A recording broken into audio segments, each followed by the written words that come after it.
Furðudýr vikunnar risapanda. Þetta eru bjarndýr sem lifa nær eingöngu á bambus, eru þar af leiðandi ekki kjötætur eins og aðrir birnir. Þeir geta orðið upp undir 2 metrar á hæð, lifa í bambusskógunum í Kína, en hefur fækkað mikið vegna þess að menn hafa verið að eyðileggja búsvæði þeirra. Það er mjög erfitt að fá pandabirni til þess að fjölga sér í dýragörðum og þeir eru mjög rólegir á því sviðinu, en eignast 1 til 2 unga þegar þeir ánaborð makast. Pandabirnir hafa verið mjög vinsælir í gegnum tíðina síðan þeir voru uppgötvaðir fyrir rúmum 100 árum síðan.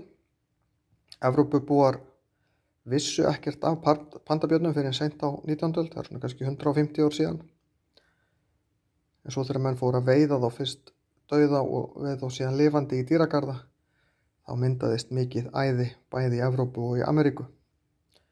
En þetta eru vinaleg dýr, geta nú verið samt varasöm ef að menn fara óvarlega of nálægt.